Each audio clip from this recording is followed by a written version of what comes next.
ನಡೆಸಿದ ಮುನ್ಸಿಪಾಲಿಟಿ ಅವರು ಕೂಡಲೇ ಸಸ್ಪೆಂಡ್ ಆಗಬೇಕು, ಮತ್ತೆ ಅವ್ರ ಮೇಲೆ ಅಟ್ರಾಸಿಟಿ ಕೇಸ್ ಕೂಡ ಹಾಕ್ತೀವಿ. ಮತ್ತು ಅವರು ಇವತ್ತು ನಾವು ಅಲ್ಲಿ ಅಹೋರಾತ್ರಿ ಧರಣಿ ಕೂತ್ಕೊಳ್ತೀವಿ. ಇಂಥ ಕೃತ್ಯವನ್ನು ಮಾಡಿದ ಯಾಕೆ ಮಾಡಬೇಕು? ಎಲ್ಲರಿಗೂ ಇರ್ತಾವ ಬ್ಯಾನರ್ಗಳು. ನಮ್ದೇ ಕಿಟ್ಬೇಕಂದ್ರೆ ಒಂದು SC ಸಮಾಜ ದಲಿತರ ಮೇಲೆ ಇಷ್ಟು ಇದು ಮಾಡ್ತೀರಾ, ದಲಿತರದ ಮೇಲೆ ಅನ್ಯಾಯ ಮಾಡ್ತೀರಾ, ದಲಿತರನ್ನ ಯಾರು ಸೇರಂಗಿಲ್ಲ. ನೀವು ನಮ್ಮ ಬ್ಯಾನರ್ಗಳು ಯಾಕೆ ನೀವು ಕಿಟ್ಟಿರಿ ಎಂಬುದು ನಮಗೆ ಒಂದು ಬೇಕೇ ಬೇಕು. ರಾಮಾಯಣ ಒಂದು ಮಹಾಕಾವ್ಯ, ಅದರಿಂದ ಎಷ್ಟೋ ಈ ಪ್ರಪಂಚವನ್ನು ನಡ್ತಾ ಇದೆ. ನಮ್ಮ ರಾಮಾಯಣದಲ್ಲಿದ್ದನ್ನೇ ಪ್ರಪಂಚ ನಡ್ತಾ ಇದೆ.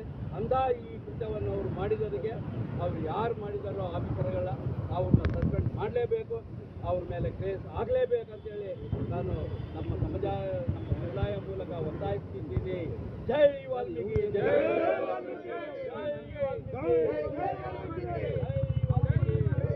ನಾವು ಇಲ್ಲಿ ಬಳ್ಳಾರಿಯಲ್ಲಿ ಕೂಡ ಒಂದು ಭಾಗ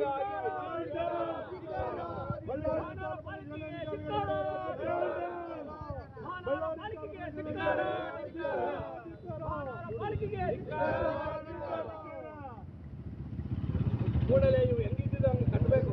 ಇವತ್ತು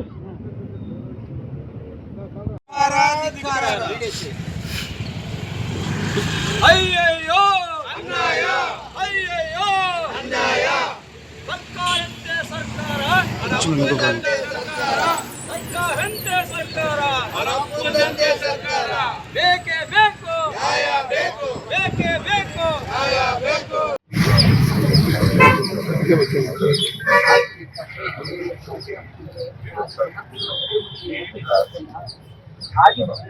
ಸಮಸ್ಯೆ ಆಗಿದೆ. ನಾನು ಕಾರ್ಪೊರೇಷನ್ ಕಮಿಷನರ್ ಸಹ ಹೇಳಿದ್ದೀನಿ, ಇಮಿಡಿಯೇಟ್ಲಿ ಆ ಬೋರ್ಡ್ ರಿಪ್ಲೇಸ್ ಮಾಡಿ ಹೇಳಿದ್ದೀನಿ. ಆಯ್ತಲ್ಲ, ನೆಕ್ಸ್ಟ್ ನೀವೇನು ಹೇಳಿದ್ದೀವಿ, ನಾವು ರೆಕಮೆಂಡ್ ಮಾಡಿ ಕಳಿಸ್ತೀವಿ. ಆಯ್ತಲ್ಲ, ದಯವಿಟ್ಟು ಆಯ್ತಲ್ಲ. ಆಮೇಲೆ ಬಹಿಷ್ಕಾರ ಮಾಡೋದು ಆ ಥರ ಯೂಸ್ ಮಾಡೋದು, ಯಾರು ಉಪ ಮಾಡೋದು ಪರವಾಗಿಲ್ಲ. ಇವನ್ ನಮ್ಮ ಹೈಕೋರ್ಟ್ ಅಲ್ಲಿ ನಾನು ಫಂಕ್ಷನ್ ಅಟೆಂಡ್ ಮಾಡೇ ಬರೋದು. ಆಕ್ಚುಲಿ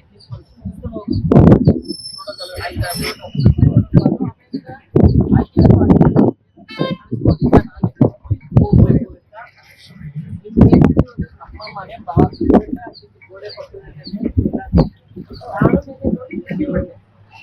ಏನು ನಾವು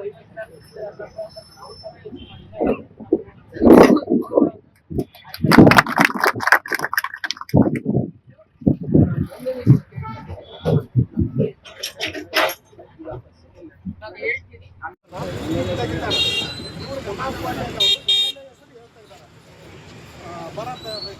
ಭರತ್ ರೆಡ್ಡಿ ಹೆಸರು. ಆದ್ರೆ ಸದ್ಯ ನಮಗೆ ಗೊತ್ತಿಲ್ಲ, ಭರತ್ ರೆಡ್ಡಿ ಹೇಳೇನೋ ಇಲ್ಲ ನಮಗೆ ಗೊತ್ತಿಲ್ಲ, ಅದು ನಮ್ಮ ಗಮನಕ್ಕಿಲ್ಲ. ಅವರು ಹೇಳಿದ್ದಾರೆ ಇದು ನಮ್ಮ ಸಮಾಜಕ್ಕೆ ಎಷ್ಟು ಅವಮಾನ ಮಾಡಿದ್ದಾರೆ, ಎಷ್ಟು ಅನ್ಯಾಯ ಮಾಡಿದ್ದಾರೆ, ಇದು ನಮಗೆ ನ್ಯಾಯ ಸಿಗಬೇಕಂತ ಹೇಳಿ ಇಡೀ ನಮ್ಮ ಸಮುದಾಯದ ಪರವಾಗಿ ನಾವು ನ್ಯಾಯ ಕೇಳ್ತಾ ಇದ್ದೀವಿ. ಎಲ್ಲ SP circle, Modi circle, Sangam circle, MG circle total 30 ಇದ್ದಾರೆ. ನಾವು ಕಾರ್ಪೊರೇಷನ್ ವಿರುದ್ಧ, MLA ವಿರುದ್ಧ, ಕಾರ್ಪೊರೇಷನ್